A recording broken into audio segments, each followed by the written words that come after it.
Have you ever made a decision and felt entirely in control? Like the world was at your fingertips, and you were the master of your destiny? Like you could have chosen differently and the outcome would have been entirely in your hands? This feeling of free will is fundamental to our human experience, a cornerstone of our identity. We believe we are the authors of our choices, the captains of our fate, steering our lives in the direction we desire. But what if this perception of free will is nothing more than an illusion, a mirage that deceives us?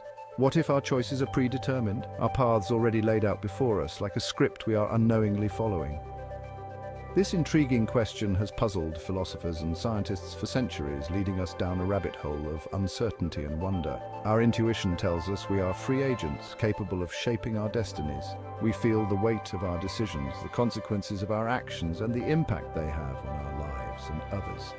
This intuitive understanding forms the bedrock of our social structures, our notions of morality and our justice systems, influencing how we interact with one another. We hold people accountable for their choices, praising good deeds and condemning wrongdoings, believing in the power of personal responsibility. But can we truly hold someone responsible if their actions are not truly their own, if their choices are merely an illusion of freedom? Before we dive into this age-old debate, let's first define what we mean by free will. In its essence, free will refers to the ability to make choices that are not predetermined by external factors, allowing us to act according to our own volition. It's the power to choose between different courses of action without constraint, the capacity to have acted otherwise, and the freedom to follow our own desires and motivations. This concept sits at the heart of our self-perception as autonomous beings, shaping our identity and sense of responsibility. However, the concept of free will clashes with another compelling idea, determinism, which challenges our understanding of autonomy. Determinism posits that every event, including our choices and actions, is causally determined by a chain of prior events, suggesting that our decisions are not truly free. This chain of cause and effect, determinists argue, stretches back to the beginning of the universe, leaving no room for genuine choice and questioning the very nature of our freedom. Philosophers have grappled with the question of free will for centuries, offering a diverse range of perspectives. René Descartes, the father of modern philosophy, believed in a strong form of free will. He argued that the mind, being a non-physical substance, operates independently of the physical world and its deterministic laws. Immanuel Kant, a towering figure of the Enlightenment, offered a more nuanced view. He acknowledged the deterministic nature of the physical world, but argued that our minds possess a transcendental freedom, a capacity to act according to moral laws that we impose upon ourselves. In the realm of science, the question of free will takes on new dimensions. Neuroscience, with its focus on the brain's intricate workings, offers compelling insights. Studies have shown that our conscious awareness of making a decision often lags behind the brain's activity, suggesting that our brains might be making choices before we are even aware of them. Psychology further complicates the picture. Our choices, psychologists argue, are heavily influenced by a complex interplay of genetic predispositions, upbringing, and environmental factors. Our past experiences, cultural norms, and even our current emotional state shape our decisions in ways we may not fully comprehend. Section 5. The mind's role in free will.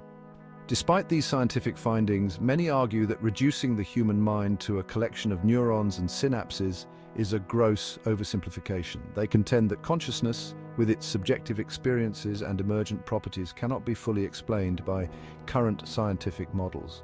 The question then arises, does consciousness, with its capacity for self-reflection and imagination, provide us with a degree of freedom that transcends the deterministic framework of the physical world?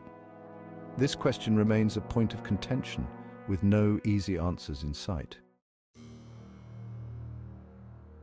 Section 6. Religion's take on destiny. Religion, with its focus on the spiritual realm, offers its own perspectives on free will. Many religions grapple with the concept of divine omnipotence and its implications for human agency. If God is all-knowing and all-powerful, does that mean our destinies are predetermined? Some religions, such as certain branches of Christianity and Islam, embrace the concept of predestination. They believe that God has already chosen who will be saved and who will be damned, regardless of their actions in life. This view raises profound questions about the nature of free will and the purpose of human existence. Section 7. The consequences of free will. The implications of free will extend far beyond philosophical and scientific debates. Our understanding of free will has profound consequences for our legal systems, our moral compasses, and our interpersonal relationships. If free will is indeed an illusion, how do we hold people accountable for their actions? If our choices are predetermined, can we truly punish criminals for their wrongdoings? Or should we adopt a more rehabilitative approach, recognizing that their actions are a product of their circumstances rather than a reflection of their inherent character? Section 8. Free will, an enduring mystery. The question of free will is a labyrinth with no easy exits, a complex puzzle that has intrigued and baffled humanity for ages.